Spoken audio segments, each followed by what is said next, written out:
Bonjour les louves et les loups. J'ai décidé de faire un tirage spécial Pentecôte. Comme je vous le disais dans une précédente vidéo, j'ai passé 8 ans chez les sœurs, donc j'ai été élevée dans les enseignements de la religion catholique et donc Pentecôte, pour ceux qui ne le savent pas, c'est le moment où, après le départ de Jésus, les apôtres qui étaient enfermés, terrorisés par les risques qu'ils encouraient puisque Jésus s'était fait crucifier, euh, ont reçu le Saint-Esprit. Et on dit donc qu'ils se sont mis à parler toutes les langues et que c'est à partir de là qu'ils sont allés répandre la bonne nouvelle. Voilà. Donc, symboliquement, Pentecôte, c'est le moment où le feu de l'Esprit nous touche, nous éclaire, nous illumine et où nous pouvons euh, nous connecter davantage à la connaissance, à la vraie connaissance, pour aller de l'avant et remplir notre mission. Voilà, donc j'ai décidé de vous faire un tirage avec le tarot d'Osho, que je trouve très parlant.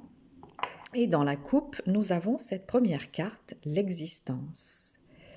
Et vous voyez que cette personne est exposée dans sa nudité, donc si on peut dire dans sa fragilité et dans sa vérité.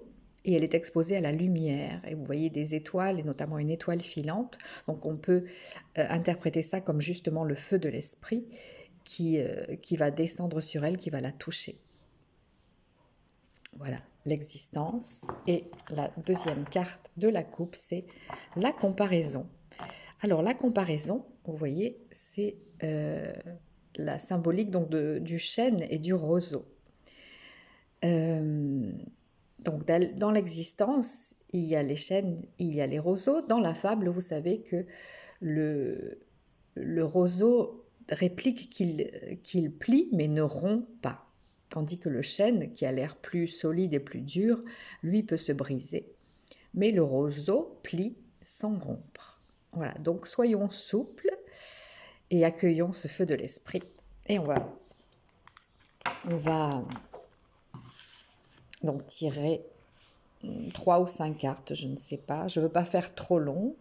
Je ne veux pas que mes vidéos soient trop longues, à part quand elles traitent vraiment d'un thème particulier, mais pour les tirages, voilà, je veux faire un peu bref. Et je vais me laisser guider par le feu de l'esprit pour choisir les cartes.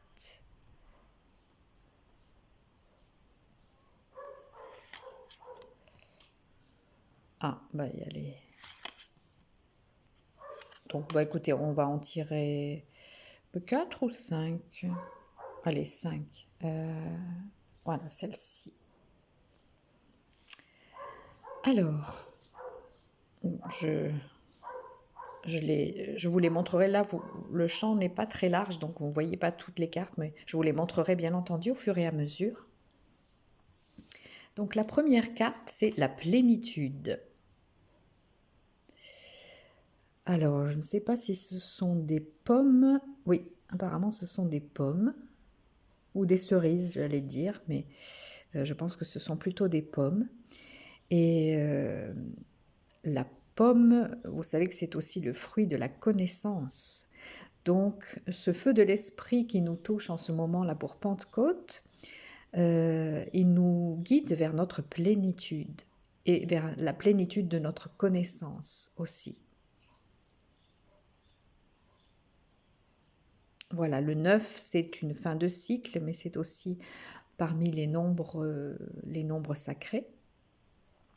Donc voilà, cette première carte est de bon augure. Et d'ailleurs, en arrière-plan, vous voyez, il y a aussi les étoiles. Je vois à travers le feuillage, vous pouvez voir qu'il y a aussi des étoiles. Donc il y a encore cette lumière de l'esprit qui s'invite dans le tirage de cette première carte. Ensuite, nous avons la nouvelle vision. Alors, elle était à l'envers, mais bon, moi, j'accorde pas particulièrement d'importance au fait qu'une carte soit à l'envers. Euh, à la rigueur, on pourrait dire que le fait qu'elle soit à l'envers pouvait signaler un certain retard, mais donc nous avons la nouvelle vision avec des formes géométriques et un être humain qui se redresse, voyez, sur le bas de la carte, il est à genoux et dans le milieu de la carte, il s'est redressé et il est complètement ouvert, tandis qu'il a une position fermée en bas de la carte. Ensuite, il s'ouvre et là, encore une fois, nous avons la lumière de l'esprit, la lumière de la connaissance et aussi des formes géométriques. Donc, il y a un carré, un triangle et un cercle. Donc, c'est vraiment l'être humain qui se déploie dans sa plénitude. D'ailleurs, la plénitude, c'était la carte d'avant et qui accède à la nouvelle vision. Donc, pardon, je bafouille, si vous vous souvenez du tirage d'hier, c'était la nouvelle page, préparez-vous au changement qui s'annonce, eh bien, on peut dire que le tirage d'aujourd'hui va aussi dans le même sens que pour cette Pentecôte. Nous allons vers la nouvelle vision de l'humanité. L'être humain va vers sa nouvelle vision et nous allons vers la nouvelle vision de l'humanité, d'une nouvelle humanité. La conscience. Alors, cette carte, oui, excusez-moi, bon, je ne fais pas attention à chaque fois, mais là, il y avait le 12 sur cette carte-là. Donc le 12, ça fait aussi partie des chiffres sacrés, des nombres sacrés. Pardon. On parlait des 12 apôtres, hein, voilà. Donc, comme les 12 apôtres, nous recevons cette nouvelle vision. Ensuite, nous avons la conscience. Alors, eh bien là encore, ça parle d'une métamorphose et d'une ouverture. Vous voyez en arrière-plan un être humain qui est un peu comme dans le brouillard. Et ensuite, donc suite à cette déchirure, à cette ouverture qui est faite comme par des flammes, justement, alors toujours le feu de l'esprit, vous voyez, comme le fil rouge est toujours présent, c'est le feu de l'esprit. Eh bien, grâce à ce feu de l'esprit, il y a cette ouverture de la conscience qui se fait, avec le chiffre 7, dont le côté sacré ne vous est pas inconnu non plus, puisqu'il y a les 7 chakras, les 7 jours de la création, et j'en passe, et des meilleurs. Voilà, donc ouverture de la conscience. Ensuite, la réceptivité. Waouh! Là aussi, c'est un être humain en pleine ouverture, en pleine expansion. C'est vraiment un être humain qui s'ouvre à la vision, à la nouvelle vision, qui s'ouvre à la conscience, qui s'ouvre à la connaissance du fruit de la connaissance, là. Donc, mettons-nous dans un état de réceptivité extrême. Donc là, vous voyez, il y a je ne trouve plus mes mots, les nadis, et donc le serpent de la Kundalini qui s'élève jusqu'au coronal, jusqu'au chakra de la couronne.